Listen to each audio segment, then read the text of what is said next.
अस्सलामुअलैकुम नाज़रीन, कोहिनूर एट 9 में खुश आमदीद। मैं हूं तहमीना शेख। नाज़रीन, आज के प्रोग्राम में नफ्सियात के हवाले से हम बात करेंगे। कोरोना की सूरत हाल आपके सामने है और अल्हम्दुलिल्लाह काफ़ी हद तक हमारी जान इससे छूट गई है। बाकी जो थोड़ा बहुत रह गया है वो भी इंशाअल्लाह ताला मामला ठीक हो जाएंगे। लॉकडाउन ओपन हो चुका है, लेकिन कोरोना की वजह से लोग नफ्सियात के मुख्तलिफ किस्म के मसाइल, यानी जिसे हम कहते हैं कि नफ्सियाती मसाइल हो गए, तो नफ्सियाती मसाइल का शिकार हो गए। क्या असरात मुरत्तब हुए, इस पर मैं चाहती हूँ कि आज के प्रोग्राम में हम बात करेंगे। और साथ ही साथ जो छोटी छोटी इंपॉर्टेंट चीज़ें होती हैं, यानी हमारे घर का माहौल, हमारे ऑफिस का माहौल, हमारे दोस्त अहबाब जिनकी सोसाइटी में जिस गैदरिंग में हम बैठते हैं उसके क्या असरात हम पर मुरत्तब होते हैं। और अक्सर औकात हम ये सुनते हैं कि ये शख्स जो है वो ड्रग्स का शिकार हो गया या ये लड़की ड्रग्स का शिकार हो गई। वो इस हद तक क्यों पहुंचते हैं? आखिर ऐसा क्या चल रहा होता है कि ड्रग्स का शिकार हो जाते हैं और फिर उसके बाद एडिक्शन का मरहला आ जाता है कि जी अब तो एडिक्टेड हो गए, अब तो छोड़ना बहुत मुश्किल हो जाएगा। इस पर आज के प्रोग्राम में डिटेल के साथ हम बात करेंगे। जो मौजूद शख्सियत मेरे साथ इस टाइम स्टूडियोज पे मौजूद हैं, किसी तारुफ के मोहताज नहीं है। 10 से 12 साल का अरसा हो गया सर्व करते हुए मुख्तलिफ हॉस्पिटल्स में। डॉक्टर फिरासत अली साइकेट्रिस्ट मेरे साथ इस टाइम मौजूद हैं। अस्सलाम वालेकुम। वालेकुम सलाम। सबसे पहले तो डॉक्टर साहब आज के प्रोग्राम में मोस्ट वेलकम, आपने हमें टाइम दिया। गुफ्तगू के सिलसिले का आगाज करूंगी। डॉक्टर साहब, सबसे पहले नफ्सियात के हवाले से, यकीनन आप तो साइकेट्रिस्ट हैं, आप ज्यादा बेहतर समझते हैं इंसान की नफ्सियात क्या है।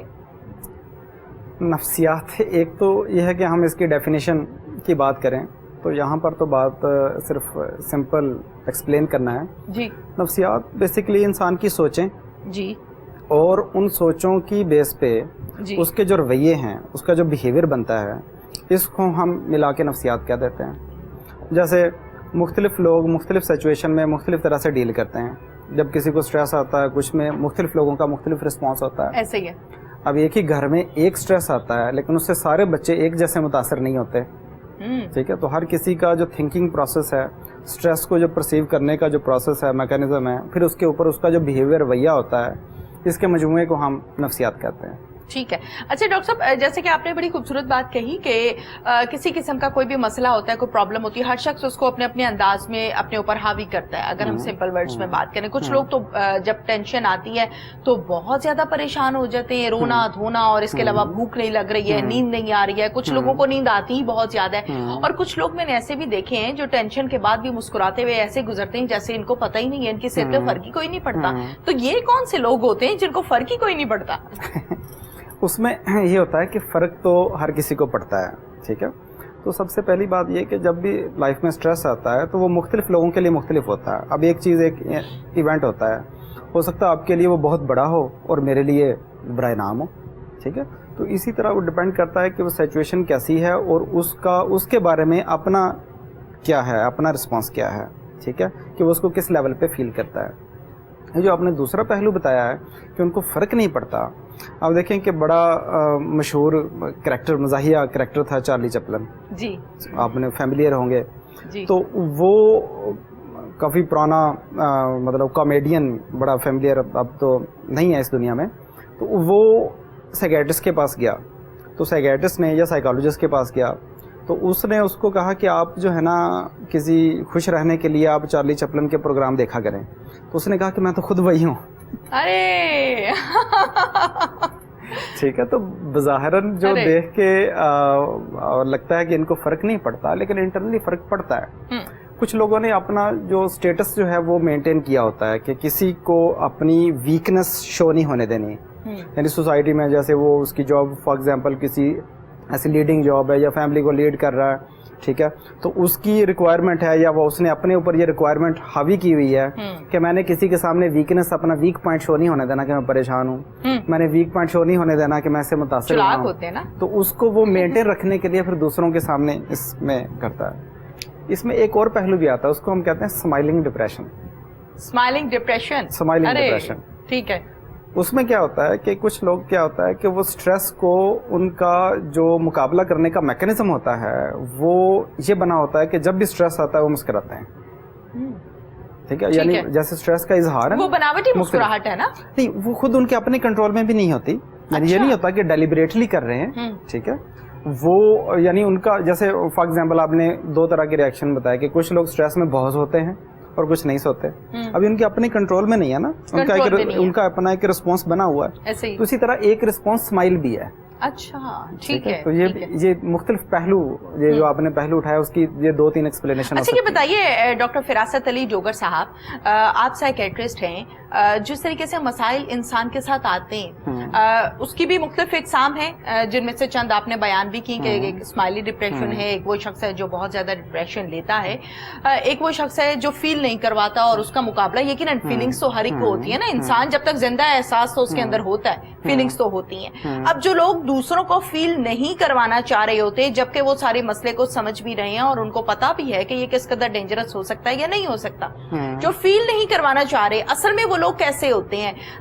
क्या उसे कहेंगे कि ये स्ट्रांग लोग हैं, ये क्या इसे कहेंगे कि सेल्फ कॉन्फिडेंस बहुत ज्यादा है? नहीं, एक तरह से तो देखो, एक कॉन्फिडेंस के भी मुख्तलिफ लेवल है ना।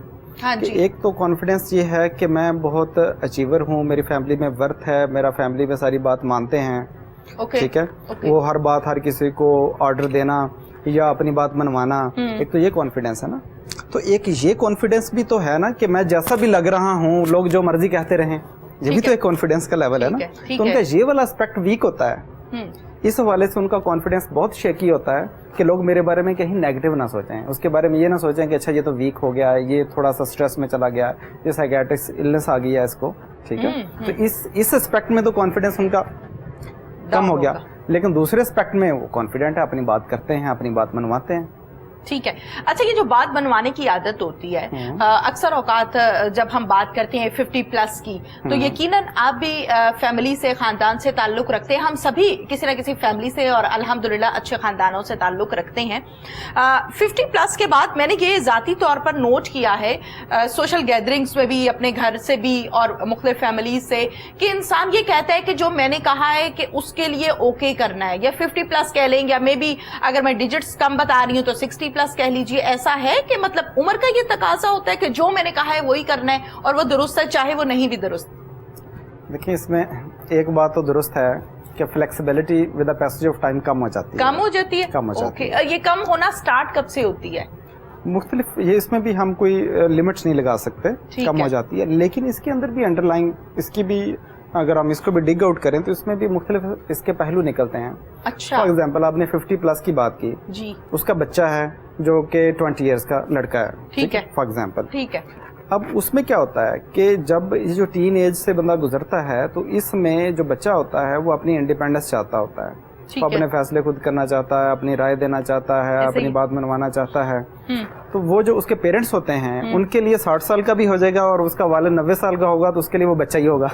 ऐसा ही है, ठीक है, ऐसा ही है। ये जो कन्फ्लिक्ट आता है इसमें उदाहरण ऐसे लगता है कि वो सिर्फ अपनी बात ही मनवाना चाहते हैं। इसमें ये होता है कि वो बच्चों को एज ए बच्चे के तौर पे ही डील कर रहे होते हैं, बच्चों को जो बड़े के तौर पे जो डील करना होता है कि उसकी राय का उसका भी उसको वेटेज देनी होती है, वर्थ देनी होती है, वो रिलेटिवली कम हो जाता है, कम होता है इस कॉन्टेक्स्ट में। बिल्कुल ठीक है। अच्छा, ये बताइए, जैसे कि हम नफ्सियात के हवाले से बात करें, मसाइल के हवाले से बात करें, मैंने कुछ ऐसे लोग देखे हैं जिनको जब डिप्रेशन होता है या कोई टेंशन होती है, ऑफिशियल है, घरेलू है, किसी फ्रेंड की तरफ से किसी किस्म की भी कोई टेंशन है, तो उनको जब वो सोते हैं तो उनको नींद नहीं आती, कभी इधर करवट बदलनी जा रही है, कभी दूसरी तरफ करवट बदली जा रही है, नेक के नीचे बर्निंग स्टार्ट हो जाती है और सारी सारी रात इसमें गुजर गई है, पंखा चल रहा है तो पंखे को देखना शुरू कर दिया और लगातार देखे ही गए। इस तरह के कई पेशेंट्स आपके पास आते होंगे, लेकिन मैं ये चाहती हूँ कि इन चीजों को आज हम नाजरीन के सामने रखेंगे कि ये छोटे छोटे मसाइल जो है ये मेरी जिंदगी में भी, आपकी जिंदगी में भी होंगे। ऐसा तो नहीं है ना कि डॉक्टर साहब की जिंदगी में कोई मसला नहीं है, बताएं, है ना मसले,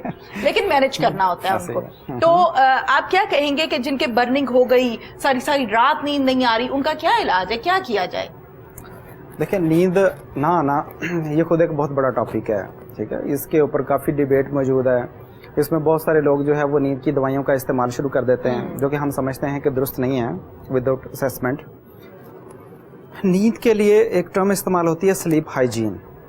जैसे हम जिस्म की सफाई का ख्याल रखते हैं जी, ऐसे ही नींद की भी सफाई होती है। अच्छा। और हम अपनी कुछ एक्टिविटीज से उस हाइजीन को खराब कर लेते हैं, उसको गदला कर लेते हैं। ठीक है, ठीक है। ये अब उसमें ज्यादा डिटेल में मैं उसकी सिर्फ आपको बेसिक चीजें बताता हूँ कि उसमें जो सबसे इम्पोर्टेंट एस्पेक्ट होता है کہ جب آپ لیٹے ہوئے ہیں ٹھیک ہے اور کروٹیں بدل رہے ہیں, پنکھوں کو دیکھ رہے ہیں, سوچ رہے ہیں, سوچوں کو جھٹک رہے ہیں, نیند نہیں آ رہی, کبھی تکیہ اوپر رکھ رہے ہیں, اس سے نیند اور دور بھاگ جاتی ہے.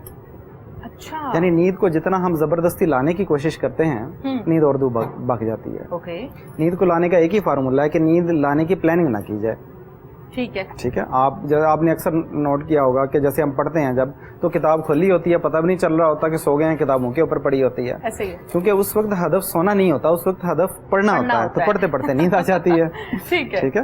اسی طرح آپ دیکھیں کہ بس میں سفر کرتے ہیں, ٹرین میں سفر کرتے ہیں, کتنا شور ہوتا ہے, کتنی وائبریشن ہوتی ہے, لیکن لوگ سو جاتے ہیں. ٹھیک ہے, بالکل, کیسے سو جاتے ہیں. ٹھیک ہے. تو اسی طرح جب ہم نیند کو زبردستی کھینچ کے لاتے ہیں نا, نیند آ جائے, نیند آ جائے, نیند آ جائے, تو نیند نہیں آتی.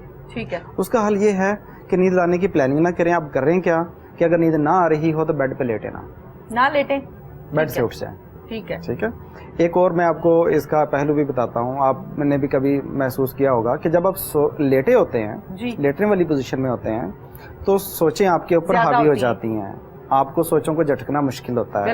لیکن جیسے ہی آپ اٹھ کے بیٹھ جاتے ہیں تو سوچوں کی شدت کم ہو جاتی ہے, سوچوں کے اوپر کنٹرول کرنا ریلیٹیولی اٹینشن ڈائیورٹ ہو جاتی ہے. تو اس میں پہلا کام تو یہ کرنا ہے کہ اگر نیند نہیں ہے تو بیڈ پہ نہیں لیٹنا. ساری رات نیند نہیں آتی, ساری رات نہ لیٹیں, لیکن ایسا پریکٹیکلی ہوگا نہیں. اگر وہ بیٹھا رہے گا, نیند لانے کی کوشش نہیں کرے گا, تو الٹیمیٹلی اسے نیند آ ہی جائے گی. ٹھیک ہے. اب اٹھ کے وہ کیا کرے. دوسرا پہلو ہوتا ہے اسکرین ٹائم. جیسے لیٹ اسکرین ٹائم, موبائل ہے, اسکرین, نیند نہیں آ رہی, ٹائم گزار رہے ہیں اس میں. ٹھیک ہے. مووی دیکھنا شروع ہو گئے, ڈرامہ دیکھنا شروع ہو گئے وقت گزاری کے لیے کہ نیند تو آ نہیں رہی, اس سے بھی نیند دور بھاگ جاتی ہے. ٹھیک ہے. مثلا آپ ٹی وی دیکھتے ہیں, آپ ڈرامہ دیکھتے ہیں, اب مووی دیکھے گا, ڈرامہ دیکھے گا, یا خبریں سنے گا. خبریں بھی آج کل ہماری ایموشنل ہوتی ہیں, ذرا اس میں بیک گراؤنڈ میوزک کافی زیادہ ہوتا ہے. اسی طرح مووی ہے, ایموشنل ہے, ہارر ہے. تو جتنی بھی ایموشنل, ایکشن, یہ والی جتنی بھی اسکرین ٹائم اس کا جو ہوگا وہ نیند کی کوالٹی خراب کرتا ہے. اکثر لوگ کہتے ہیں کہ میں سو گیا لیکن سوتے ہوئے بھی دماغ چلتا رہا. ٹھیک ہے. تو یہ اس کا بہت بڑا فیکٹر ہے اسکرین ٹائم, کہ جب آپ اس طرح کی چیز دیکھ کے سوتے ہیں تو سونے کے باوجود بھی ڈریمز کی صورت میں, مختلف چیزوں کی صورت میں, ریسٹلیسنس کی صورت میں جب وہ اٹھتے ہیں تو فریش نہیں ہوتے. ٹھیک ہے, بالکل ٹھیک ہے. اچھا یہ بتائیے گا مجھے, جیسے کہ آپ نے کہا کہ انسان سو گیا لیکن سوتے میں بھی اس کا دماغ چلتا رہا, اس پہلو کو سامنے رکھتے ہوئے آپ سے یہ جاننا چاہوں گی, بعض اوقات ایسا ہوتا ہے خصوصی چھوٹے بچوں میں نے ایسا نوٹ کیا ہے کہ کہیں جانا ہے, پکنک کے لیے جانا ہے, نانوں کے گھر جانا ہے, دادوں کے گھر جانا ہے, کہیں بھی جانا ہے جہاں پہ بچوں کو بڑا انٹرسٹ ہے اور شوق ہے. ابھی جانے میں 2 دن باقی ہیں لیکن اس قسم کے خواب ان کو پہلے آنے لگ جاتے ہیں, ہم جا رہے تھے, ایسے ہو رہا تھا, ویسے ہو رہا تھا. یہ میں نے نوٹ کیا ہے کہ چھوٹی ایج میں ایسا ہوتا ہے. اور اگر خدا نخواستہ کوئی سوچ ایسی آپ کے ذہن میں اٹک گئی ہے جس کی پریشانی ہے, دن رات آپ اس کے بارے میں سوچ رہے ہیں, تو اسی سے ریلیٹڈ خیالات, اور خیالات کے بعد وہی آپ کی والی بات کے خواب میں آنے لگ جاتا ہے. یہ کیا سچویشن ہوتی ہے؟ مطلب ہم تو سو گئے ہیں, دماغ جاگ رہے ہیں اور اسی پر ورک کر رہا ہے. اس میں نا دیکھیں بہت ساری, جب ہم سو رہے ہوتے ہیں لیکن ہمارے دل کی دھڑکن بھی تو چل رہی ہوتی ہے نا. ٹھیک ہے. ٹھیک ہے. ٹھیک ہے. اس کا مطلب دل بھی جب آپ سو رہے ہوتے ہیں لیکن چل رہا ہوتا ہے, ورک تو ہو رہا ہے. اسی طرح برین کے کچھ پارٹس ہوتے ہیں, وہ بھی چل رہے ہوتے ہیں چیزیں. ٹھیک ہے. اس میں جتنی جو ایموشنل سیگمنٹ ہوتا ہے نا, مثلا فار ایگزامپل آپ نے ٹھنڈا پانی پیا اور ٹھنڈے پانی کا جو ٹھنڈ کا احساس ہے گرمیوں میں وہ تو فوراً ختم ہو گیا. ٹھیک ہے. ٹھیک ہے. لیکن اس کی جو گرمیوں میں ٹھنڈے پیاس کی جو لذت ہے وہ پانی پینے کے بعد بھی برقرار رہتی ہے. ٹھیک ہے. تو جو ایموشنل چیزیں ہوتی ہیں, جذباتی چیزیں ہوتی ہیں, یہ فوراً سوئچ آن آف نہیں ہوتے ہیں, یہ بعد میں پرسسٹ کرتی ہیں, مینٹین رہتی ہیں, وہ سلیپ کے دوران بھی مینٹین رہتی ہیں. اچھا, صحیح. تو اس وجہ سے ان کو آپ دیکھیں کہ اگر وہ ایکسائٹیڈ ہیں تو ایکسائٹمنٹ میں بھی نیند کم ہو جاتی ہے, نیند نہیں آتی. صبح ایگزام ہے, اسٹریس ہے, تو اس میں نیند نہیں آتی. صبح بہت بڑا اس کو کوئی انعام ملنے والا ہے تو اس میں بھی رات کو نیند نہیں آتی. تو یہ ایموشنل چیزیں ہیں نا, تو یہ نیند کو کم کرتی ہیں. انسان کی زندگی پر, صحت پر, جسمانی حالات و واقعات پر اچھے اور برے جو حالات ہوتے ہیں اس کے کس حد تک اثرات مرتب ہوتے ہیں. پہلے ہم بات کر لیتے ہیں برے حالات کی. اگر فرض کے طور پہ آپ میرڈ ہیں, آپ کا لائف پارٹنر اور آپ کی نہیں بن رہی, آپس میں جھگڑا رہتا ہے, یا گھر میں ایسے حالات ہیں, ناچاکی رہتی ہے, تو اس کے انسان کے جسم پر کس حد تک اثرات مرتب ہوتے ہیں, چاہے وہ مرد ہے یا عورت ہے, جنرلی بات کریں گے. ایک میں اردو ادب میں سن رہا تھا ایک آڈیو کلپ, تو اس نے کہا کہ شاعروں کو تو شادی ضرور کرنی چاہیے अच्छा, क्योंकि अगर बीवी अच्छी मिल गई तो जिंदगी अच्छी हो जाएगी, बीवी अच्छी ना मिली तो कम से कम शायरी अच्छी हो जाएगी। ठीक है। Okay okay. घरेलू नाचाकी है ये, तो जाहिर है कि ये एक बहुत बड़ा, आप सारा दिन काम करके आते हैं और उसमें भी जब आप घर आते हैं तो घर एक कंफर्ट की जगह, एक आराम की जगह होने के बजाय वो भी एक स्ट्रेस बन जाता है। ऐसे ही, ठीक है। फिर इसी की बेस पे कुछ लोगों में भी ये भी आता है कि इसमें कहते हैं कि मैं बाहर खुश रहता हूँ, जैसे घर आता हूँ मेरी तबीयत ख़राब हो जाती है, स्ट्रेस होता है, हेडेक शुरू हो जाता है वगैरह वगैरह। तो ये एक बहुत इम्पॉर्टेंट एस्पेक्ट है और इसमें मल्टीपल फैक्टर्स का रोल है। ठीक है। उस मल्टीपल फैक्टर में मैं एक चीज़ ये कहूँगा कि उसमें एक फैक्टर ये होता है कि बीवी को या शोहर को कोई ना कोई साइकियाट्रिक इशू होता है, जो कि अवेयरनेस ना होने की वजह से ऐसा मैनेजेबल इशू होता है कि जो हम बहुत छोटी सी इंटरवेंशन करके, छोटा सा उसके ऊपर वर्क करके उसको ठीक कर सकते हैं, और वो सालों से चला आ रहा होता है। हाँ, और उससे मजीद मसाइल हो जाते हैं। वो खुद भी डिस्टर्ब होते हैं, बच्चे भी डिस्टर्ब होते हैं, तो उसके ऊपर हम जो है ना वर्क कर सकते हैं। ये एक बहुत बड़ा एस्पेक्ट है इसमें। ठीक है। अच्छा, ये बताइए डॉक्टर फिरासत अली डोगर साहब, जैसे कि मैं बात कर रही हूँ अच्छे और बुरे हालात के हवाले से, घर का माहौल जब बुरा होगा तो उसके आपकी बॉडी पर भी इफेक्ट्स होंगे, आपकी सेहत भी मुतासिर होगी। यकीनन आपने देखा कि अगर हम अपने वालिदैन की, पेरेंट्स की बात करें या उसके बाद दादा की, नाना की बात करें, तो आपने हाई ब्लड प्रेशर या शुगर, ये चीजें आम रूटीन में नहीं देखी होंगी, यकीनन मैंने तो नहीं देखी थी। अब अगर बात करें तो मेरी एज की लड़कियां या आपकी एज के लड़के जो है उनमें भी ब्लड प्रेशर नजर आएगा, शुगर नजर आएगी, आम सी बात हो गई है। तो क्या कहेंगे कि ये वो बुरे असरात ही हैं जो बीमारियों की तरफ लेकर जा रहे हैं? नहीं, सिर्फ इसको वजह कहना दुरुस्त नहीं है क्या कि सिर्फ यही एक वजह है, लेकिन इसका एक इम्पैक्ट ज़रूर है। ठीक है। इसमें एक शुगर और ब्लड प्रेशर, मैं इसकी बात करता हूँ। दूसरा फिजिकल वीकनेस, फटीग, नेक मसल पेन, शोल्डर पेन, गर्दन के पट्टों में थकावट, ये भी बहुत कॉमन है। और इसके पीछे भी जो अंडर वजह होती है वो डिप्रेशन या स्ट्रेस होता है। मतलब हमारा जो साइकियाट्रिक ओपीडी है उसमें अगर 100 पेशेंट आते हैं डिप्रेशन के, उन 100 में से 80 पेशेंट आके ये नहीं कहते कि मुझे डिप्रेशन है, आके ये कहते हैं कि मैं थका हुआ हूँ, आके ये कहते हैं कि मुझे भूख नहीं लग रही, आके कहते हैं मेरा मैदा डिस्टर्ब है। ठीक है। क्योंकि इसका बहुत ज्यादा इम्पैक्ट जो होता है वो जिस्म के ऊपर होता है। ठीक है। जैसे उसकी वजह ये होती है कि स्ट्रेस में जिस्म के अंदर ऐसे हार्मोन्स निकलते हैं, स्ट्रेस में हार्मोन्स निकलते हैं, ऐसे हार्मोन्स सिक्रेट होते हैं दिमाग के अंदर से, जिसने सारी बॉडी को मैनेज करना होता है। अच्छा। तो उसमें थकावट का एहसास, निढालपन, सुस्ती, ये भी इस चीजों के ऊपर भी वो असरअंदाज होते हैं। ठीक है। दूसरा पहलू था शुगर का और ब्लड प्रेशर का। ठीक है। शुगर का तो देखें सीधा सीधा फार्मूला है कि जब भी बहुत सारे अच्छे जो डायबिटीज़ के स्पेशलिस्ट हैं वो इस चीज़ को पिक करते हैं कि जब शुगर कंट्रोल ना हो रही हो तो वो उसको साइकियाट्रिक एवेल्यूएशन के लिए भेजते हैं कि आया कि इसके पीछे अंडरलाइंग वजह कोई स्ट्रेस या डिप्रेशन तो नहीं है। ये सिर्फ शुगर या ब्लड प्रेशर? दोनों के लिए। शुगर में तो बहुत ज्यादा लिंक है। बड़ी इंपॉर्टेंट बात बताई। तो उसमें जब शुगर कंट्रोल ना हो रही है तो उसमें मैकेनिज्म क्या हो, मैं उसकी वजाहत कर देता हूँ कि जब भी लाइफ में स्ट्रेस आए, वो जिस्मानी हो या नफ्सियाती हो। ठीक है। यानी आपको बुखार हो, ठीक है, एक्सीडेंट हो गया, चोट आ गई, ठीक है, तो जिस्म जो आपका दिमाग है वो उसको परसीव करता है कि एक इमरजेंसी आ गई है। इसी तरह जब नफ्सियाती स्ट्रेस होता है तो उसमें भी ब्रेन ऐसे ही परसीव करता है कि जैसे इमरजेंसी आ गई।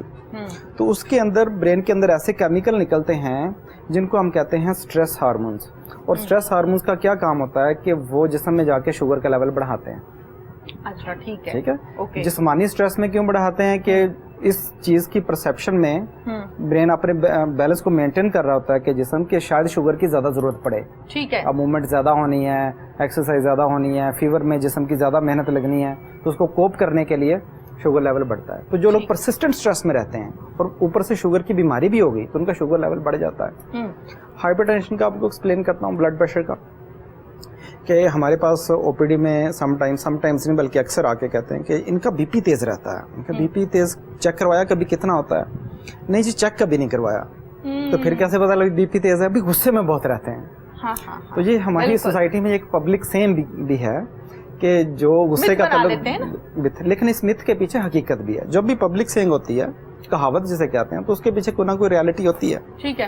तो उसका मैकेनिज्म भी यही है। आप देखें कि जब खौफ होता है दिल की धड़कन तेज हो जाती है, तो ऐसी स्ट्रेस में जब दिल की दो चीजें होती हैं, एक दिल की धड़कन तेज हो जाती है, एक वेसल्स जरा श्रिंक हो जाती हैं, दोनों सूरतों में ब्लड प्रेशर बढ़ जाता है। ठीक है। बल्कि एक और पहलू मैं आपको बताता हूँ, वो भी बड़ा इंटरेस्टिंग है, उसको हम कहते हैं वाइट कोट हाइपरटेंशन। ठीक है। वाइट कोट डॉक्टर का कोट, हाइपरटेंशन यानी जैसे मरीज डॉक्टर के पास जाता है बीपी बढ़ जाता है। ठीक है। डॉक्टर के पास जाने में झिझक, डर, इंजेक्शन का डर, ड्रिप का ड्रग, एडमिशन का डर, तो इस डर की वजह से उसका बीपी बढ़ जाता है। और कहते हैं कि असल ब्लड प्रेशर की रीडिंग वो होगी जब आप पेशेंट कंफर्टेबल होगा, बल्कि गाइडलाइन ये है कि आप पेशेंट को बिठाएं, 5-10 मिनट उससे बात करें, उसको ज़रा कंफर्टेबल करें, फिर ब्लड प्रेशर चेक करें, वो जो रीडिंग होगी वो असली होगी। ठीक है। वगरना तो स्ट्रेस की वजह से आर्जी तौर पे बढ़ा, वो आर्जी तौर पे बढ़ने को आप ब्लड प्रेशर की बीमारी नहीं कहते। ठीक है, बिल्कुल ठीक है। अच्छा डॉक्टर साहब ये बताइए, ये तो हमने बात की ना बुरे हालात हों, घर के हालात ठीक नहीं है तो उसके असरात, अगर आप घर में बड़े ज़बरदस्त फिट हैं, आपकी अच्छी जॉब है, आपके अच्छे फ्रेंड्स हैं, अहलो अयाल अच्छे हैं, अहबाब अच्छे हैं, सोसाइटी अच्छी है, तो उससे आपकी फिजिक पर, आपके जहन पर, आपके आपके जिस्म पर कितने असरात मुरतब होते हैं और किस हद तक होते हैं, ये भी बताइएगा। क्या इससे मैंने ऐसा सुना है कि अगर आपकी लाइफ बड़ी जबरदस्त जा रही है, अच्छी जा रही है, तो आपकी जो जिंदगी है ना, जो उम्र है, वो भी बढ़ जाती है। तो है ऐसा? बिल्कुल, एक बहुत इसके ऊपर रिसर्च भी हुई है कि जो लाइफ एक्सपेक्टेंसी का जो फैक्टर है, उसमें मल्टीपल फैक्टर्स हैं कि उम्र, लंबी उम्र के हवाले से। हाँ। ठीक है, उसमें बहुत सारे फैक्टर हैं कि बीमारियां तो नहीं हैं, कैंसर तो नहीं है, हार्ट डिजीज तो नहीं है। ठीक है, तो उसमें उन्होंने मल्टीपल फैक्टर्स को, जिस्मानी फैक्टर को भी और नफ्सियाती फैक्टर को स्टडी किया। उसने कहा कि लॉन्गेविटी, लंबे अरसे के लिए जीना, उसमें बहुत सारे फैक्टरों में से जो सबसे ज़्यादा जिसका इम्पैक्ट है वो है हेल्दी रिलेशनशिप्स। हेल्दी रिलेशनशिप्स, ठीक है। तो कितना बड़ा इसका इम्पैक्ट है कि जो हेल्दी रिलेशनशिप, आपकी लाइफ रूटीन सेट होना, बाकी सोशलाइज करना लोगों से, इससे आप फिजिकली भी फिट रहते हैं, इमोशनली भी फिट रहते हैं और बॉडी का इम्यून सिस्टम भी स्ट्रॉन्ग रहता है। ठीक है। ठीक है, ठीक है। जैसे आपने शुरू में आगाज किया कि कोरोना का, जी, हम ये समझते हैं कि कोरोना ने जितना नुकसान पहुंचाया, उसके डर ने उससे ज्यादा नुकसान पहुंचाया। ज्यादा नुकसान पहुंचा, लोग नफ्सियाती मसाइल का शिकार हो गए। एग्जैक्टली। और कुछ लोग तो ये कहते हैं कि नफ्सियाती मरीज हो गया। एग्जैक्टली। कुछ घरों हुए भी हैं, ऐसा नहीं है कि नहीं हुए, हुए भी हैं। ठीक है, क्योंकि इस स्ट्रेस की वजह से बहुत ज्यादा इम्यून सिस्टम कंप्रोमाइज हो जाता है, जिस्म की मदाफत जो कम हो जाती है। ठीक है, लोग जब बिल्कुल आइसोलेट हो गए, इवन घर वाले भी उससे नहीं मिल रहे, बिल्कुल एक कमरे में बंद हो गए, ना किसी से मिल रहे हैं, ना किसी से बात कर रहे हैं, स्ट्रेस लेवल, ऊपर से कोरोना की खबरें, खौफ, तो उसकी वजह से उनका इम्यून सिस्टम खुद ब खुद नीचे चला जाता है। उसमें जिस्मानी तौर पे भी वो मुतासिर हुए, ठीक है, और जहनी हवाले से भी मुतासिर हुए। बिल्कुल सही। अच्छा ये बताइए, अब हम आते हैं कॉन्टिन्यूसली जिनके मसाइल रहते हैं, और मसाइल रहने के बाद यकीनन साइकेट्रिस्ट के पास जाते हैं, साइकोलॉजिस्ट के पास लोग जाते हैं अपने अपने काउंसलिंग के लिए, इलाज के लिए। मैं आज के प्रोग्राम में डॉक्टर फिरासत अली मुझे इस सवाल का जवाब दे दें। मुझे ऐसा लगता है कि जब पेशेंट को डॉक्टर के पास लेके जाया जाता है, चाहे वो साइकोलॉजिस्ट है, चाहे वो साइकेट्रिस्ट है, या इसके अलावा वो और डॉक्टर है, MBBS है, तमाम लोग इलाज करते हैं मेडिसिन के जरिए से। आप लोग इलाज कैसे करते हैं? मुझे ऐसा लगता है कि ज्यादातर मतलब कुछ पेशेंट्स ऐसे हो जो बहुत ज्यादा तंग करते हैं। मैंने अक्सर ऐसा भी देखा, OPDs में 1-2 मरतबा जाने का मौका मिला मुख्तलिफ गवर्नमेंट हॉस्पिटल्स की, जहां पर हम बात करते हैं साइकेट्रिस्ट की, तो डॉक्टर्स को मार रहे होते हैं, चीख रहे होते हैं, कंट्रोल किया होता है, जो साथ अटेंडेंट आए होते हैं उन्होंने हाथ पांव पकड़े होते हैं कि ये एकदम से आउट ऑफ कंट्रोल भी हो जाते हैं। तो ऐसे पेशेंट को कैसे आप लोग हैंडल करते हैं? वैसे डर नहीं लगता? आपने 2 सवाल किए, एक दवाइयों का, हाँ, और एक दूसरा अगर मरीज गुस्से वाला आ जाए, हैंडल कैसे करते हैं? अच्छा, पहले आप दूसरे सवाल का पहले जवाब देता हूँ। ये जो आपकी ऑब्जर्वेशन है, मैं थोड़ा सा इससे डिसएग्री इस तरह करता हूँ कि उनका जो अग्रेशन होता है वो टुवर्ड्स डॉक्टर बहुत कम है। अच्छा, वो अपने ही फैमिली मेंबर की तरफ हो रहा होता है। ठीक है, ठीक है, अगर उन्होंने पकड़ा भी होता है, उसको जबरदस्ती भी पकड़ा होता है, तो वो अगर गुस्सा भी कर रहा है, बहुत अग्रेशन में भी है कि मुझे यहाँ पे क्यों लाए, ज़बरदस्ती क्यों लाए, तो aggression usually most of the time वो towards the family member directed होता है, ना कि डॉक्टर की तरफ, साइकोलॉजिस्ट की तरफ, स्टाफ नर्स की तरफ, या हॉस्पिटल का अमला उसकी तरफ कम होता है। मुझे 12 साल हो गए, 10-12 साल इस फील्ड के अंदर, और इस फील्ड में 10-12 साल में मैंने एक दफ़ा भी ऐसे नहीं देखा कि मरीज़ ने मुझे आके मेरी तरफ आके हाथ उठाया हो या ऐसे भी उंगली की हो।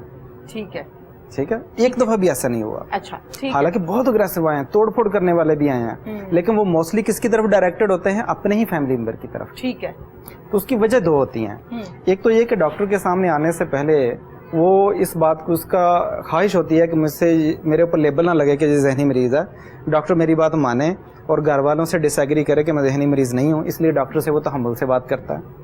دوسرا, ہماری سوسائٹی میں میڈیکل اسٹاف کی ویسے بھی رسپیکٹ اگرچہ with the passage of time کم ہو رہی ہے, لیکن ابھی بھی بہرحال ورتھ موجود ہے کہ اس کی رسپیکٹ کرتے ہیں. اس کی ایک چھوٹی سی مثال دیتی ہوں. آپ نے میڈیکل اسٹاف کا پورے کا نام لے لیا جس میں تمام میڈیکل سے ریلیٹڈ لوگ آ جاتے ہیں. مریض جب بیمار ہوتا ہے نا تو ڈاکٹر کے پاس جاتے ہوئے اس کی آدھی بیماری یہ ہوتی ہے کہ میں جاؤں گا تو ٹھیک ہو جاؤں گا, اور جب ڈاکٹر اچھے سے اس کی بات سن لے تو آدھی بیماری ٹھیک ہو جاتی ہے. کھانا دوائی تو بات کی بات ہوتی ہے, اور اگر ڈاکٹر ہو دھکے دینے والا تو پھر اس نے تو لڑنا ہے نا بیچارے نے. چلیں یہ بالکل درست بات کہی ہے. اس میں ایک فیکٹر تو یہ ہوتا ہے. دوسرا فیکٹر یہ ہوتا ہے کہ چونکہ ہمارا تو یہ فیلڈ ہے نا, اسپیشلائز فیلڈ ہے, ہمیں تھوڑا سا اس میں اسکلز کا آئیڈیا ہے اس میں کہ اس کو ہینڈل کیسے کرنا ہے. مثلا ہم اس کی بات سے ڈس ایگری نہیں کرتے, اس کی ہاں میں ہاں ملاتے ہیں. گھر والے کیا کرتے ہیں, سمجھانا شروع کر دیتے ہیں. جب وہ سمجھانا شروع کر دیتے ہیں دیٹ مینس کہ گھر والے سمجھتے ہیں کہ یہ غلط ہے, ہم ٹھیک ہیں, تو وہ کہتا ہے کہ نہیں میں ٹھیک ہوں. تو ہم کیا کہتے ہیں, نہیں آپ ٹھیک کہہ رہے ہیں, ہم اس کو بٹھاتے ہیں طریقے سے ٹیکنیکل اس کو آپ ہینڈل کرتے ہیں. تو پہلا اس اگریشن والے پیشنٹ کو ہینڈل کرنے کا جو سب سے پہلا ہمیں رول سکھایا جاتا ہے وہ یہ ہے کہ مریض کو بٹھائیں اور اس کی بات سن لیں. ٹھیک ہے, سب سے فرسٹ اسٹیپ. تو ہم نے دیکھا کہ 90% اس کا اگریشن یہیں ختم ہو جاتا ہے کہ اس کو بٹھاتے ہیں ہم چیئر پہ, آپ بیٹھ جائیں, جو بھی بات کرنی ہے بیٹھ کے کریں. فیملی والوں کو ذرا پیچھے ہٹا دیتے ہیں, وہ اپنی بات شروع کرتا ہے. اس میں شکوے ہیں, اس نے یہ کہا, اس نے خلاف میرے کیا, ملٹیپل جو بھی اس نے اپنی بات کرنی ہے وہ 5 منٹ 10 منٹ اپنی بات کرتا ہے, اگریشن لیول نیچے آنا شروع ہو جاتا ہے. ٹھیک ہے, ٹھیک ہے. اچھا, اب ہم بات کرتے ہیں میڈیسن کے حوالے سے. جیسے کہ میں نے آپ سے کوشچن کیا کہ آپ لوگ علاج کیسے کرتے ہیں. ڈاکٹر صاحب, مجھے ایسا لگتا ہے کہ خدا نخواستہ کسی کی زندگی میں کوئی مس ہیپ ہو گیا, اب مس ہیپ کو بھلانا بہت مشکل ہوتا ہے گو کے, لیکن بھلائے بغیر معاملات چلتے بھی نہیں ہیں. زندگی ہے, اچھے اور برے اپس اینڈ ڈاؤنس تو آتے رہتے ہیں. میڈیسن کے ذریعے سے آپ لوگ علاج کیسے کرتے ہیں؟ اس کے بارے میں جو ہمارے پاس گائیڈ لائن ہے نا وہ یہ ہے کہ منیمم یوز آف میڈیسن. ٹھیک ہے, یعنی دوائی کا کم سے کم استعمال کریں. ٹھیک ہے. ایون جو جتنے بھی اچھے سائیکیٹرسٹ ہیں, کبھی آپ ان کی پرسکرپشن دیکھیں تو ان میں ایک دوائی سے زیادہ دوائی نہیں ہوتی. ٹھیک ہے, ٹھیک ہے. تو ان کی کوشش یہ ہوتی ہے کہ جتنی کم سے کم پاسبل دوائی ہو سکتی ہے, ممکن ہو سکتی ہے, وہ دی جائے. ٹھیک ہے. دوائی کی ضرورت کب پڑتی ہے, ہر کسی کو دوائی نہیں دی جاتی.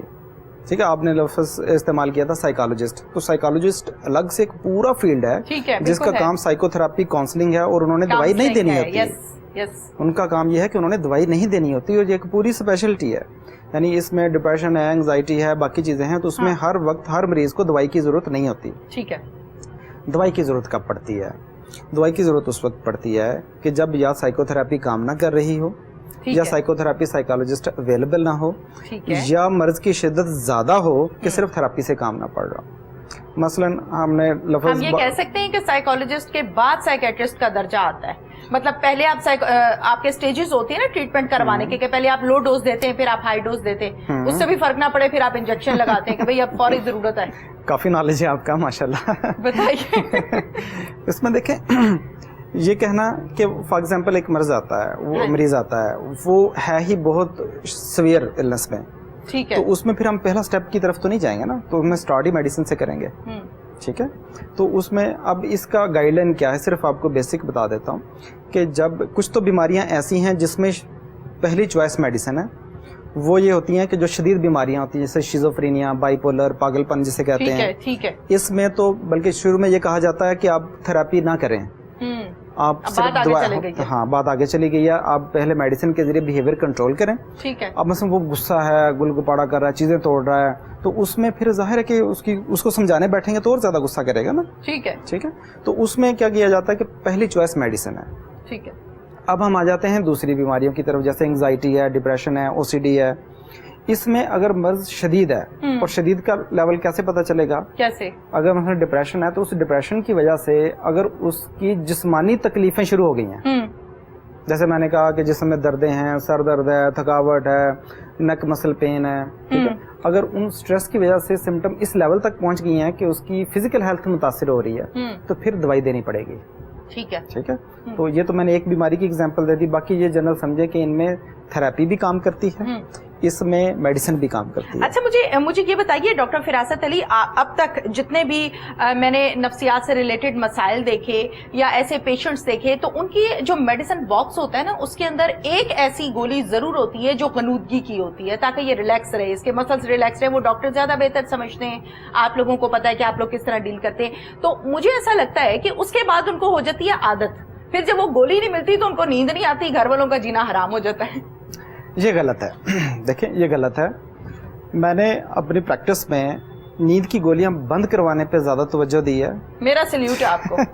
तो उसमें ये नींद की गोलियां हमें देनी पड़ती हैं शॉर्ट टाइम में, ठीक है।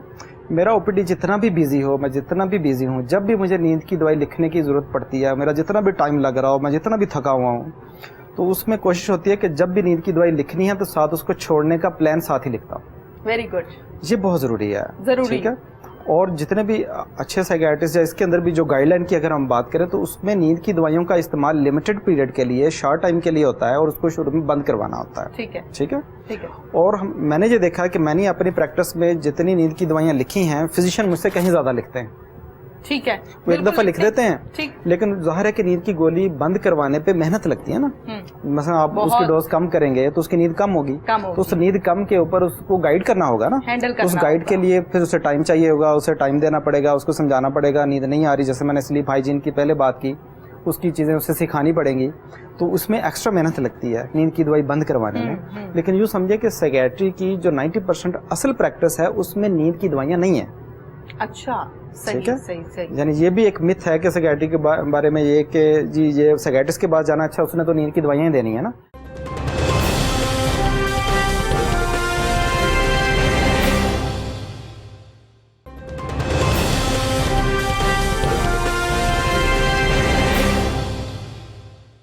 डॉक्टर साहब, आप ये बात समझाइएगा, फॉर एग्जांपल हम एमबीबीएस डॉक्टर के पास जाते हैं, फैमिली फिजिशियन के पास जाते हैं कि डॉक्टर साहब मुझे वॉमिटिंग बहुत हो रही है। डॉक्टर साहब उसके लिए जो टैबलेट मुनासिब होती है वो दे देते हैं, अगर तो टैबलेट से फर्क पड़ जाए तो ठीक है, नहीं तो फिर उसके बाद डॉक्टर साहब जो है वो इंजेक्ट करते हैं, इंजेक्शन लगाते हैं। आपकी फिजी के हिसाब से आपको जितनी मेडिसिन की जरूरत है उतनी दे दी जाती है। इसी तरह से आप लोग भी डॉक्टर्स हैं, अल्हम्दुलिल्लाह। आपके पास जब पेशेंट को लेकर आया जाता है, पेशेंट खुद नहीं आता आप लोगों के पास, पेशेंट को अटेंडेंट लेकर आते हैं, फैमिली लेकर आती है, तो आकर आप लोगों को अपने मसाइल बताते हैं कि इसने ये कर दिया था तो ये हो गया था। बहुत से किस्से कहानियां मैंने सुने हुए हैं खड़े होकर। अच्छा, जब पेशेंट आपको बताता है कि ये मसला हो गया था जिसकी वजह से मैं आज इस तरह होंगे, घर वाले मुझे कहते हैं तुम पागल हो, मैं पागल नहीं हूँ, डॉक्टर साहब कहते हैं ना ऐसे पेशेंट्स आप लोगों को, तो फिर उस टाइम कौन सी मेडिसिन आप लोग देते हैं कि वो ये जहन से निकाल देता है कि मैं पागल नहीं हूँ, या उसका जो दुख होता है वो दुख उसको भूल जाता है, वो कौन सी मेडिसिन है? देखिए, ये समझने के लिए तो आपको जो है ना एमबीबीएस करके 4 साल स्पेशलाइजेशन करनी पड़ेगी साइकियाट्री में। लेकिन हम ज़रा इजीली इसको एक्सप्लेन करने की कोशिश करता हूँ। मुश्किल सवाल है वैसे।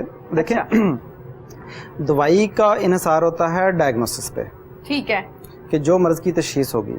अब ये जो पेशेंट आते हैं इस तरह से कि वो खुद नहीं आना चाह रहे, घर वाले लेके आ रहे हैं, जो लाजमी नहीं एक मर्ज़ है, मल्टीपल रीजंस हो सकती है ना उसकी, ठीक है, कि उसमें शिज़ोफ्रेनिया हो सकता है, बाइपोलर हो सकता है, या कोई भी और बीमारी हो सकती है जी। तो दवाई की चॉइस जो है उसके हिसाब से होती है, ठीक है।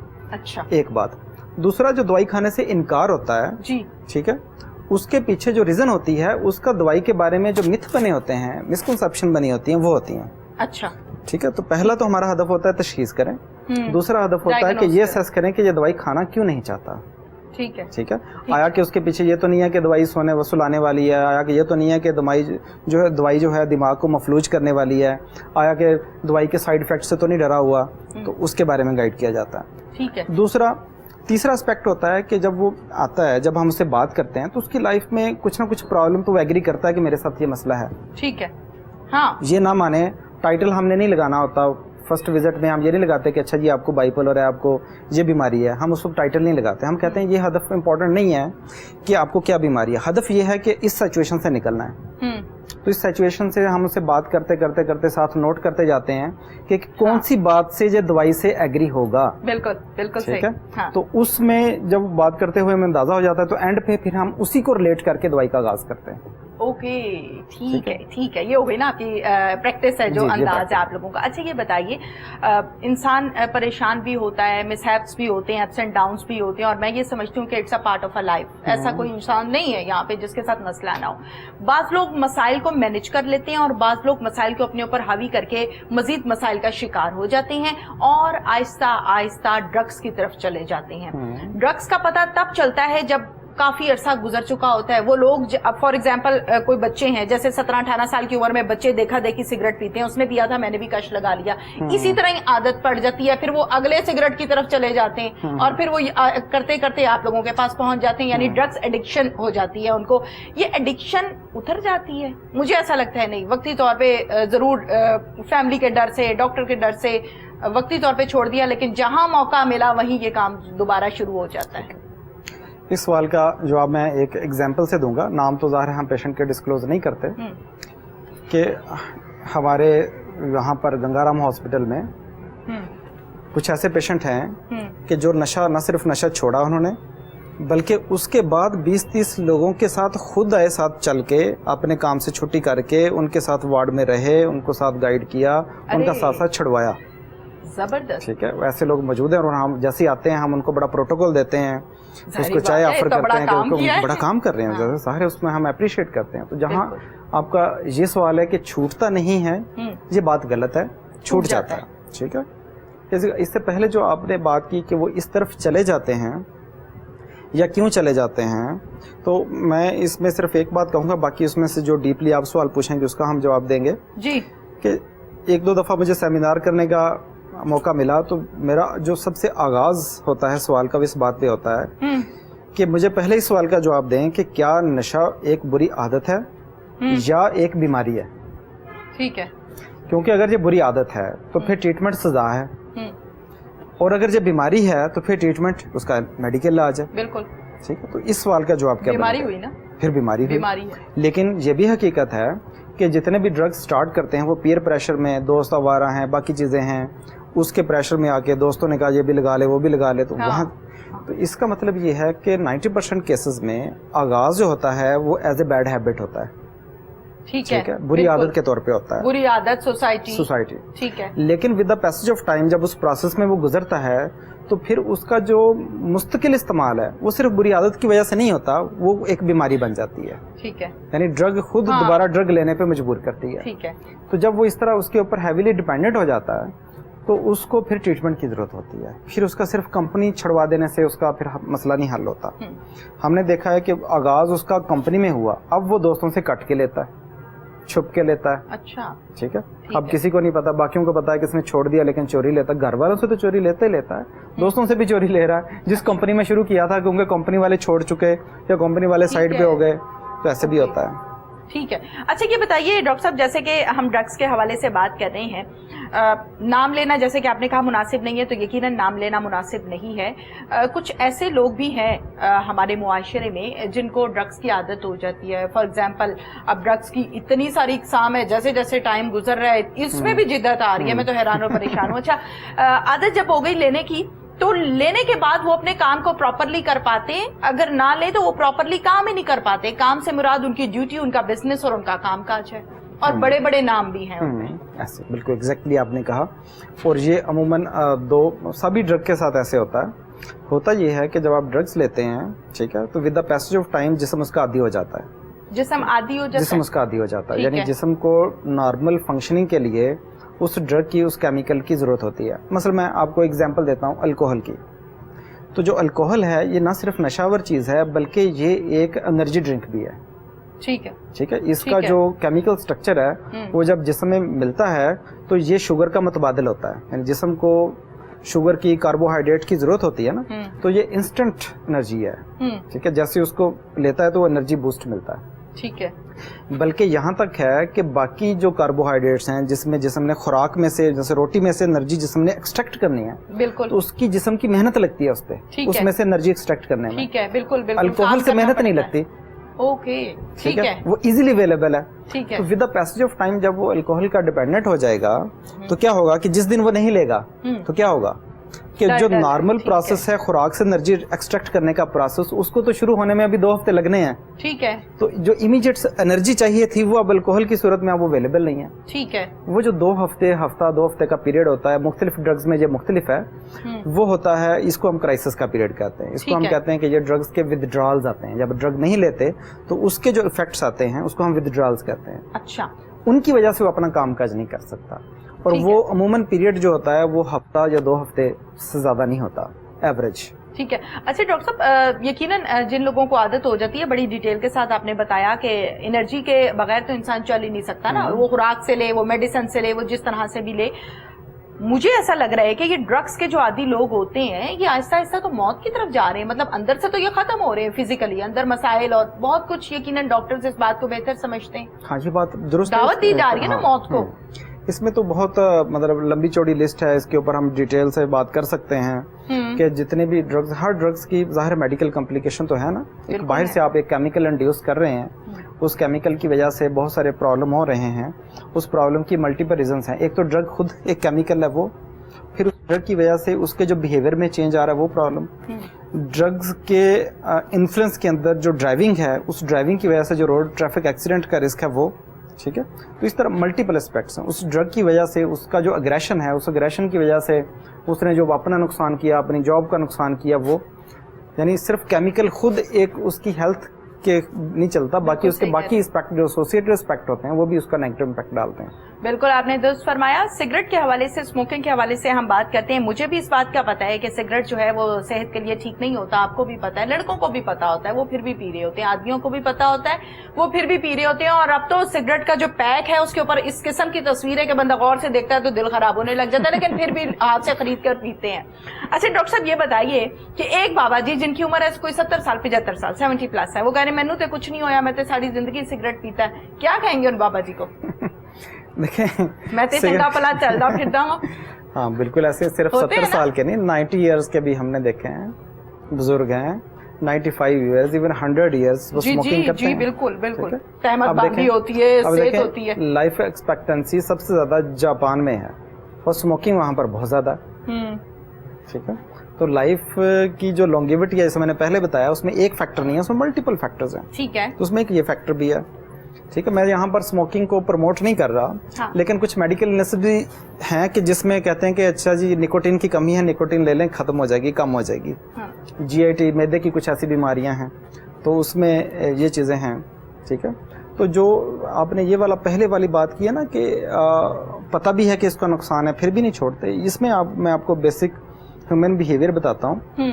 इसके पीछे वजह ये होती है कि इंसान जो लॉन्ग टर्म में नुकसान हो रहा होता है उसको बाद में सोचता है। बहुत कम ऐसे लोग होते हैं जो बड़े इंटेलेक्चुअल होते हैं जो बाद वाले पीरियड को सोचते हैं। जो इमीडिएट पीरियड होता है ना, जो बिल्कुल सामने इमीडिएट, लोग उसको ज़्यादा पिक करते हैं, ठीक है, ठीक है। यानी उसके साथ जो कैंसर होना है, उसके साथ जो प्रॉब्लम होना है, वो तो 20 साल बाद होना है ना। हाँ। उसके साथ जो वक्ती आराम मिल रहा है, वो टेम्परेरी आर्जी रिलीफ है, वो तो अभी मिल रहा है ना, ठीक है। उसको कबूल कर लेते हैं। ये इंसान की फितरत है, नेचर है। अच्छा डॉक्टर साहब, साइकोलॉजिस्ट की जहाँ पर हम बात करते हैं, आपने जैसे कि उसको बड़ी डिटेल के साथ बताया भी कि काउंसलिंग होती है, समझाया जाता है, बताया जाता है। यकीनन जब काउंसलिंग होती है ना, 1 दिन 2 दिन 3 दिन, चौथे दिन वो बात समझ आने लग जाती है, चाहे पेशेंट समझना चाहे या ना समझना चाहिए, लेकिन आना समझ आ जाती है। काउंसलिंग के अंदर और साइकोलॉजिस्ट में एक जो आजकल थेरेपी बहुत ज्यादा यूज की जा रही है वो है लाफ्टर थेरेपी। अब लाफ्टर थेरेपी जो है मैंने देखा कि कुछ पाकिस्तानी डॉक्टर्स और बाहर के भी कुछ डॉक्टर्स जो हैं वो इस थेरेपी को बहुत ज्यादा अडॉप्ट कर रहे हैं और इस पर काम भी कर रहे हैं। अब तो जैसे कि लॉकडाउन था तो ऑनलाइन ये सिस्टम चल रहा था। अब फॉर एग्जांपल लाफ्टर थेरेपी में बैठे हुए हैं डॉक्टर फिरासत और तहमीना। अब इस बात का पता है कि ये आर्जी तौर पर और ये बनावटी थेरेपी हो रही है और ये बनावटी मुस्कुराहट है या कहका है आपका लाफ्टर जो जा रहा है, क्या उसके असरात मुरत्तिब होते हैं या बस गरम है बाजार? ये जो लाफ्टर थेरेपी है ना, याद रखें कि ये ना साइकोलॉजी का पार्ट है, हाँ। ना ये जो है साइकेट्री का पार्ट है। अच्छा, ठीक है। साइकोलॉजिस्ट के किसी भी फील्ड में, किसी भी डोमेन में, किसी भी हमारी बीमारी में, लिटरेचर में लाफ्टर थेरेपी का नाम नहीं है। अच्छा जी। यानी उसमें जैसे हेल्थ को डील करने के हवाले से मुख्तलिफ एस्पेक्ट है ना, जैसे एलोपैथी है, जैसे होम्योपैथी है, ठीक है। एलोपैथी के अंदर भी साइकेट्री और साइकोलॉजी आ गई। इसी तरह हिकमत है, इसी तरह योगा है, इसी तरह आकोपंक्चर है, उसी तरह लाफ्टर थेरेपी एक अलग चीज़ है, ठीक है, एक अलग डोमेन है, इसका साइकोलॉजी के साथ कोई लेना देना नहीं है। ठीक हो गया, ठीक है, ठीक है। साइकोलॉजिकल एक एक्सप्लेनेशन हो सकती है, और ये बात आपने दुरुस्त की, ये है तो आर्जी है ना, तो सब आर्जी, पता है, सबको पता है कि ये आर्जी है। इसमें सिर्फ एक एस्पेक्ट हो सकता है जिसको हम एक्सप्लेन उसमें कर सकते हैं, उसका रैशनलाइज कर सकते हैं। वो ये होता है कि जब इंसान डिप्रेस होता है तो वो क्या करता है, वो किसी से मिलता नहीं है, वो अपना गेटअप नहीं अच्छा रखता, ठीक है, वो दिल नहीं करता, सैड सॉन्ग सुनता है, यानी एक डिप्रेशन है और उस डिप्रेशन के ऊपर रिस्पॉन्स है, ठीक है, कि जिस तरह की सोच है उस सोच का रिस्पॉन्स है। वो कहते हैं कि अगर आप इस सीक्वेंस को उलट कर दें, आप रिस्पॉन्स किसी और फीलिंग का बना लें, तो कुछ अरसे तक आपकी थॉट्स भी चेंज हो जाएंगी। हो जाती हैं वैसे ऐसे, टेम्परेरी हो सकती हैं, आर्जी होती है। मसलन आप सैड सॉन्ग सुनते हैं तो आप सैड सॉन्ग ना सुने, ठीक है, तो उसका कुछ ना कुछ इम्पैक्ट तो आएगा ना, बिल्कुल, बेशक आर्जी सही, कुछ ना कुछ तो आएगा। ठीक है, बिल्कुल ठीक है। अच्छा, बच्चों के हवाले से डॉक्टर साहब हम बात कर लेते हैं, जो टाइम हमारा बचा है उसमें बच्चों को हमने डिस्कस नहीं किया। क्या कहेंगे छोटे बच्चों के हवाले से जो नासमझ होते हैं, नासमझ बच्चे, अब हम मेरे ख्याल से मैट्रिक तक के बच्चों को कह देंगे कि ये मैट्रिक तक के बच्चे जो है नासमझ, अच्छे बुरे की तमीज़ नहीं होती, सेंस नहीं होती है। वो घर जिस घर में मारपीट बहुत ज्यादा होती है, हमारे मुआशरे में बच्चा बात ना माने तो डायरेक्ट एक आध चपाक उसको लगा देते हैं और ये समझते हैं कि शायद बड़े ने बहुत अच्छा काम किया, थप्पड़ लगा के उसको स्लैप करके बहुत अच्छा काम किया, जबकि मेरे नजदीक ये बहुत बुरा काम है। और यकीनन तमाम पढ़े लिखे लोग और समझदार लोग जो हैं वो मारपीट को पसंद नहीं करते। मारपीट के बच्चों पर क्या असरात मुरत्तब होते हैं? पहला जवाब का आगाज तो यहीं से ही होगा कि नेगेटिव असरात मुरत्तब होते हैं। देखो, दो एक्सट्रीम्स हैं, ठीक है, उन दो एक्सट्रीम में एक तो आ गया कि जैसे थोड़ी सी भी गलती की उसके ऊपर मारा, पनिशमेंट, फिजिकल पनिशमेंट दी, ठीक है। दूसरी चीज़ होती है, वो होती है कि किसी भी गलती के ऊपर कुछ कहना ही नहीं है, ठीक है, इसको पैम्परिंग कह देते हैं, बहुत ज़्यादा लाड प्यार आ जाता है। ये दोनों ही बच्चों की पर्सनैलिटी पे बहुत नेगेटिव असरात मुरत्तब करते हैं, ठीक है, ठीक है, ठीक है। अब इसमें बैलेंस होना चाहिए। अब पनिशमेंट है तो पनिशमेंट का फॉर्म मुख्तलिफ हो सकते हैं ना। पनिशमेंट एक तो फिजिकल पनिशमेंट होगी, लेकिन इसकी की और फॉर्म्स और टाइप्स भी तो हो सकती हैं। जैसे फॉर एग्जांपल अगर बच्चा होमवर्क नहीं करता तो उसमें से जो उसको ऑलरेडी जो लग्जरीज अवेलेबल हैं वो उसको रिमूव करना भी तो पनिशमेंट है ना। अगर वो होमवर्क नहीं करेगा तो उसको गेम के लिए स्मार्टफोन नहीं मिलेगा, तो ये भी तो उसकी पनिशमेंट है ना। बिल्कुल, और मुझे लगता है कि ज्यादा बड़ी पनिशमेंट है। तो इसको जरा टैक्टफुली अगर किया जाए तो उसमें। और एक बात बहुत अहम है कि हमारी जितनी भी साइकियाट्रिक इलनेसेस हैं, हमने जब इसको पढ़ा, इस फील्ड में आए, तो उसमें जब हम इसको ट्रेस बैक करते हैं कि इसका ओरिजिन कहाँ से होता है, तो origin even childhood, even antenatal period, बच्चा अभी माँ के पेट में है और अगर पेरेंट्स बहुत ज्यादा झगड़ते हैं, बहुत ज्यादा गुस्से, उस पे भी असरात मुरत्तब होते हैं। ठीक है, बिल्कुल ठीक है। ये यहाँ डॉक्टर साहब इस हवाले से जरा मैसेज दे दें, मैसेज आपसे लेना है तो मैं ये चाहती हूँ कि इस हवाले से हम मैसेज दें। इसमें एक तो दो मैसेज मैं देना चाहूँगा कि इसमें एक तो पनिशमेंट को मॉडिफाई करें, पनिशमेंट जरूर दें, उसका जितना भी बिहेवियर आपको बच्चे का जो भी बिहेवियर आपको डेविएटेड लगता है तो उसमें आगाज जो फिजिकल पनिशमेंट की बजाय जो नॉन फिजिकल पनिशमेंट है उनको यूज़ करें। एक दूसरा पे मेरा मैसेज ये है कि जब मियाँ बीवी का आपस में झगड़ा है, जो इख्तिलाफ है, वो बच्चों के सामने डिस्कस ना हो, ठीक है, बच्चों के सामने माँ भी और बाप भी वो एक पेज पर हों कि जो भी बात, फॉर एग्जांपल कोई एक काम करना है या कौन से स्कूल में जाना है या क्या करना है, जब मुख्तलिफ डिसीजंस होते हैं फैमिली के, तो उसमें दोनों पेरेंट्स एक पेज पे हों और बच्चों से हट के बेशक एक दूसरे को ईंटें मारे, जितना मर्जी लड़ें, खून निकालें एक दूसरे का, लेकिन बच्चों के सामने एक पेज पे हों। ये बच्चों की सेल्फ स्टीम के लिए, बच्चों के कॉन्फिडेंस के लिए ये बहुत ज़रूरी है। ठीक है, बिल्कुल ठीक है, बहुत बहुत शुक्रिया डॉक्टर साहब आपका। नाज़रीन, प्रोग्राम का वक्त अपने इख्तिताम को पहुंचा। सेम टाइम सेम चैनल फिर से हाजिर होंगे। अपनी मेजबान तहमीना शेख को इजाजत दीजिए। अल्लाह हाफिज।